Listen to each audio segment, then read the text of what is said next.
Mercury Events. உங்க ஈவெண்ட்ஸை எங்களோட plan பண்ண இப்போவே ஸ்கிரீன்ல தெரியுற நம்பருக்கு கால் பண்ணுங்க.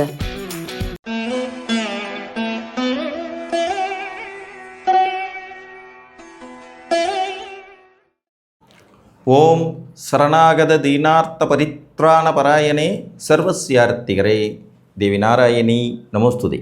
வணக்கம் நேயர்களே, இது மகாலட்சுமி ஜோதிடம் வழங்கும் காலச்சக்கரம். உங்கள் அன்பு ஜோதிடர் ஸ்ரீராம்ஜி பேசுகிறேன். அனைவரும் நலமுடன் இருக்கிறீர்களா? நன்றாகத்தான் இருப்பீர்கள், நன்றாக இருக்க வேண்டும். இன்றைய காணொளி நாம் காண இருப்பது 2026 ஆண்டு குரு பெயர்ச்சி பலன்கள் வரிசையில் ரிஷப ராசி. இந்த ரிஷப ராசிக்கு வருகின்ற குரு பெயர்ச்சி பலனானது எந்த மாதிரியான சாதகமான அமைப்புகளை தரும் அப்படிங்கிறத பார்க்கலாம். பொதுவாக கோச்சார பலன்கள் அதீத முக்கியத்துவம் வாய்ந்ததாக சித்தரிக்கப்படுகின்றன. ஆனால் அதில் உண்மை ரொம்பவுமே குறைவு. ஒரே ஒரு கிரக பயிற்சினால் மட்டுமே ஒருத்தர் கோடீஸ்வரர் ஆயிடுவாருங்கிறதோ, இல்லை ஒரே ஒரு கிரக பயிற்சினால் மட்டுமே ஒருத்தர் ரோட்டுக்கு வந்துடுவாருங்கிறது ரெண்டுமே நடக்க போகிறதில்ல. அடிப்படையில் உங்களுடைய ஜாதகத்தின் கட்டமைப்பு என்னவோ, நீங்கள் பிறந்த நேரத்தில் இருக்க கிரகங்களின் அமைப்பு, உங்கள் லக்னம், உங்கள் ராசி, இப்போ நடந்துட்டுருக்கிற தசாபுத்திகளின் நிலைப்பாடு, கிரகங்களின் ஆட்சி உச்ச வலிமை, இவைகளை வச்சு தான் உங்கள் ஜாதகம் கட்டமைக்கப்பட்டிருக்குமே ஒழிய வெறும் கோச்சார பலனை மட்டும் வச்சுக்கிட்டு அல்ல. இதை நம்மளுடைய காணொலிகளில் எப்போவுமே சொல்லிட்டு தான் நான் கோச்சார பலன் வீடியோவே போடுவேன். இதில் கிரக பயிற்சி பலன்களை நீங்கள் ஒரு 10% பலன் கிடச்சிருச்சுன்னா பெரிய விஷயங்கிற மாதிரி தான் எடுத்துக்கணும். அடுத்த முக்கியமான விதி, கோச்சார பலன்கள் என்பது எப்பவுமே ராசிக்குத்தானே தவிர லக்னத்துக்கு கிடையாது. இப்போ கார்த்திகை நட்சத்திரம் 2, 3, 4ஆம் பாதம் மற்றும் ரோகிணி நட்சத்திரம், மிருகசீல நட்சத்திரம் 1, 2ஆம் பாதத்தில் பிறந்த ரிஷப ராசிக்காரர்களுக்கு இந்த குரு பயிற்சி என்ன செய்யும்? வர ஜூன் மாதம் 2ஆம் தேதி குரு பகவான் மிதுனத்திலிருந்து கடக ராசிக்கு தனது உச்ச வீட்டுக்கு பயிற்சி ஆகிறார். இது ஒரு அதிசார பயிற்சியும் அதில் ஏற்படுது. நார்மலாக ஒரு வருஷத்துக்கு ஒரு தடவை தான் குரு பயிற்சி இருக்கும். இந்த தடவையில் பார்த்திங்கன்னா குரு பகவான் ஜூன் மாதம் பயிற்சி ஆகி அங்கேருந்து ஒரு 4 மாதத்தில் படைப்படிக்கும் சிம்மத்துக்கு அதிசாரமாக, அதாவது வேகமாக பயிற்சியாகி திரும்ப அங்கிருந்து ஒரு 4 மாதத்தில் பழையபடிக்கும் வக்ரகதியில் கடகத்துக்கே வர்றார். அப்படிங்கிறது மாதிரியான ஒரு டபுள் ஆக்ஷன் ரோலை தான் பண்ணிகிட்ருப்பார். நார்மலாக ரிஷப ராசிக்கு அதிபதி சுக்கிரன். இந்த சுக்கிரனுக்கு கொஞ்சம் பொருந்தாத கிரகம் யாருன்னு கேட்டிங்கன்னா குரு. அவயோகி அப்படின்னு கூட இவரை சொல்லலாம். பட் ஒரு ஜோதிட விதி சொல்லும் அமைப்பு என்னன்னா, உங்கள் லக்னம் அல்லது ராசிக்கு அவயோக கிரகங்கள் உபஜயஸ்தானம் என்று சொல்லக்கூடிய 3, 6, 10, 11ஆம் ஸ்தானங்களுக்கு வந்தால் உங்களுக்கு வெற்றி நிச்சயம் அப்படின்னு சொல்லப்படுது. ஸோ அந்த வகையில் ரிஷபராசிக்காரர்களுக்கு 3ஆம் இடத்திற்கு குரு வருவது சிறப்பு தான். எப்பவுமே குரு பகவான் இருக்கும் இடத்தை விட பார்க்கும் இடத்தின் மூலமாக அதிக நற்பலன்களை தரும் தகுதி கொண்ட ஒரு கிரகம். ஸோ அந்த அடிப்படையில் ரிஷபராசிக்கு செயல்திறன் ஸ்தானம் என்று சொல்லக்கூடிய தைரிய வீரிய செயல்திறன் ஸ்தானத்திற்கு 8 மற்றும் 11ஆம் வீட்டுக்கு அதிபதியானவர் உச்சம் பெறுறாரு. 8, 11ஆம் இடம். 8ங்கிறதே ஒரு திடீர் அதிர்ஷ்டத்தை தரக்கூடியது, வெளிநாட்டு வாழ்க்கையை தரக்கூடியது, பொருளாதார முன்னேற்றத்தை தரக்கூடியது, பங்குச்சந்தை ஆதாயத்தை தரக்கூடியது, லாட்ரி சீட்டு யோகத்தை தரக்கூடியது, வாழ்க்கை துணை மூலம் கிடைக்கும் தனத்தை குறிக்கக்கூடியது, சமுதாயம், கூட்டாளி, பங்காளி மூலம் கிடைக்கக்கூடிய தனத்தை குறிக்கக்கூடியது. 11ஆம் இடம் அப்படிங்கிறது பார்த்திங்கன்னா உங்கள் பராக்கிரமத்தை குறிக்கக்கூடியது, வளர்ச்சியை கொடுக்கக்கூடியது, முன்னேற்றத்தை குறிக்கக்கூடியது, ஒன்றுக்கு மேற்பட்ட விஷயங்களை நமக்கு தர வைத்து தரும் வீடு. ஸோ இந்த அடிப்படையில் இந்த 2 வீட்டுக்கு அதிபதியான குரு 3ஆம் இடத்துல உச்ச வலிமை பெறதுங்கிறது உங்கள் முயற்சிகளை பட்டை தீட்டும், வளர்ச்சிகளில் மேலோங்கும், முன்னேற்றத்திற்கு பாதை அமைக்கும், நல்ல தொடர்புகளை ஏற்படுத்தி தரும். இந்த தொடர்புகளின் மூலமாக வாழ்க்கையில் நீங்கள் இதுவரை சாதிக்காத விஷயங்களை சாதிக்கும் வாய்ப்புகளை உருவாக்கும். 3ஆம் இடங்கிறதும் வெற்றி ஸ்தானம் மற்றும் முயற்சி ஸ்தானம். ஸோ இந்த இடத்துல குரு உச்சமாகிறது. இதுவரை அரைகுறையாக முயற்சி செய்து கொண்டிருந்த ரிஷப ராசிக்காரர்களுக்கு இந்த காலகட்டத்தில் சரியான முயற்சிகளை மேற்கொள்ளும் வாய்ப்புகளை கொடுக்கும். சரியான முயற்சி செஞ்சாலே பாதிக்கு மேற்பட்ட காரியம் வெற்றி அடையும் அப்படின்னு சொல்லலாம். நார்மலாக உங்களோட பிறப்பு ஜாதகத்தில் தசாபுத்திகளுடைய ஒத்துழைப்பும் இருந்துச்சுன்னா இந்த குரு பயிற்சி பலனானது உங்களுக்கு மேலும் சிறப்பு சேர்க்கும் அமைப்பு. அதாவது தங்க கிரீடத்தில் வைரம் பதிக்கிறது மாதிரியான ஒரு அமைப்புன்னு சொல்லலாம்.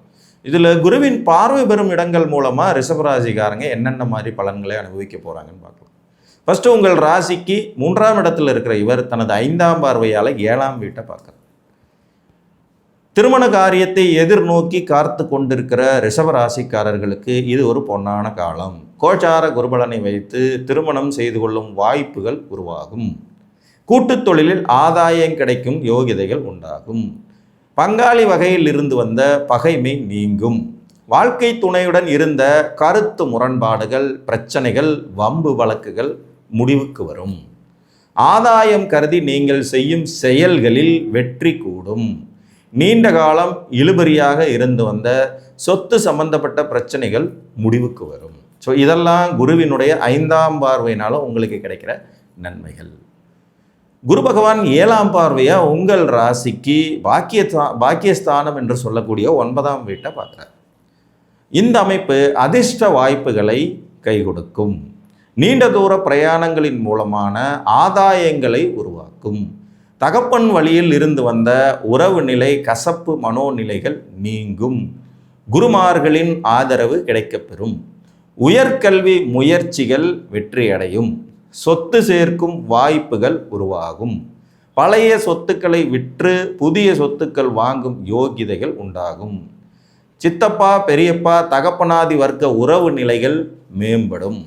கடுமையான பகைமை பாராட்டி வந்த நண்பர்கள் மனம் மாற்றம் அடைவார்கள். எதிரி இல்லாத நிலை என்கின்ற ஒரு யோகமான அமைப்பு உண்டாகும். மேலும் உங்களுக்கு நல் அதிர்ஷ்டங்கள் கை கொடுக்கும். குலதெய்வ அனுகிரகம் கிட்டும். தெய்வ அனுகூலமான தீர்த்த யாத்திரைகள், தெய்வ பிரயாணங்கள் மேற்கொள்ளும் வாய்ப்புகள் உண்டாகும். 9ஆம் இடத்தை குரு பார்க்கறதுங்கிறது ஒரு அதிர்ஷ்டகரமான அமைப்பு தாங்க. ஏன்னா நம்மளுடைய பாக்கியஸ்தானம், அந்த இடத்த உச்ச குரு பார்க்குறார். இது ரொம்ப ரொம்ப ரொம்ப சிறப்பு. உங்கள் பாக்கியங்களை இந்த காலகட்டத்தில் நீங்கள் அனுபவிக்க ரெடியாவீங்க. தசாபுத்தியுடைய ஒத்துழைப்பு மட்டும் பர்ஃபெக்டாக இருந்துருச்சுன்னா ரிஷபராசிக்காரர்களுக்கு நிறைய அதிர்ஷ்ட வாய்ப்புகள் உண்டாகும். அடுத்தபடியாக பார்த்தீங்கன்னா 11ஆம் இடத்தை குரு பார்க்குறார். 11ஆம் இடத்தை குரு பார்க்கிறதுங்கிறது உங்களுடைய பராக்கிரமம் வெளிப்படும் இடம். இதில் இன்னொன்று, குருவுக்கு அது சொந்த வீடு வேறு. உங்கள் ராசிக்கு 11ஆம் இடமான மீனம் குருவின் சொந்த வீடு. அப்போ மறுதிருமண வாய்ப்பை எதிர்நோக்கி காத்திருக்கிற ரிஷபராசிக்காரங்களுக்கு இந்த காலகட்டம் ரொம்ப சிறப்பாக இருக்கும்.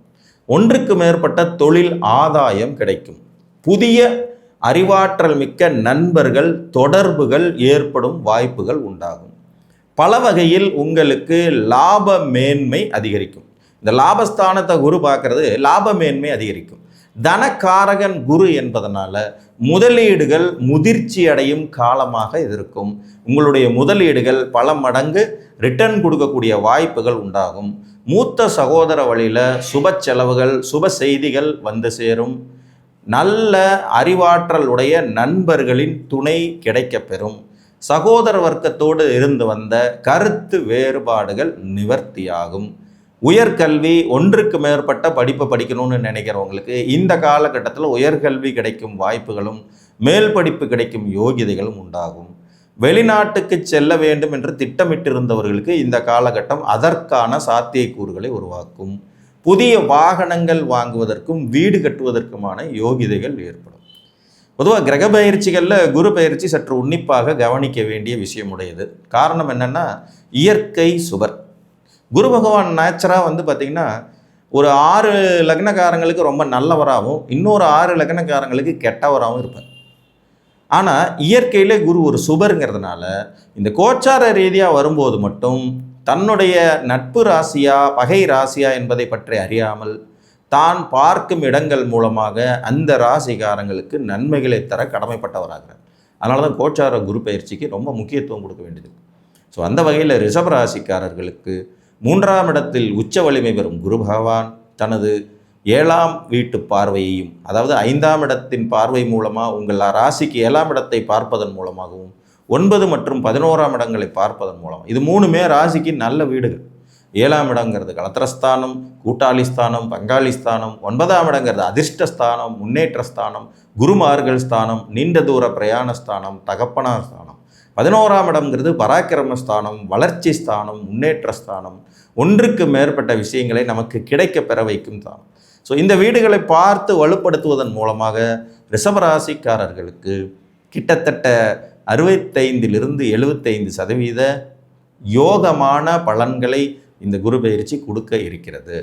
இதில் உங்களுக்கு தசாபுத்தி அனுகூலங்களும் இருக்கிற பட்சத்தில் ரொம்ப சிறப்பான நற்பலன்கள், உங்கள் முயற்சிக்கு தகுந்த வெற்றி கிடைக்கும் யோகிதைகளை உருவாக்கும். இஷ்ட தெய்வ குலதெய்வ வழிபாடோடு எப்போதும் லக்ஷ்மி நரசிம்மர் வழிபாடு செய்து வர ரிஷபம் மேலும் மேலும் வளர்ச்சி அடையும் என்று கூறி மீண்டும் ஒரு காணொளியில் உங்களை சந்திக்கும் வரை உங்களிடமிருந்து அன்புடன் விடைபெற்றுக் கொள்வது உங்கள் அன்பு ஜோதிடர் ஸ்ரீராம்ஜி. நன்றி, வணக்கம்.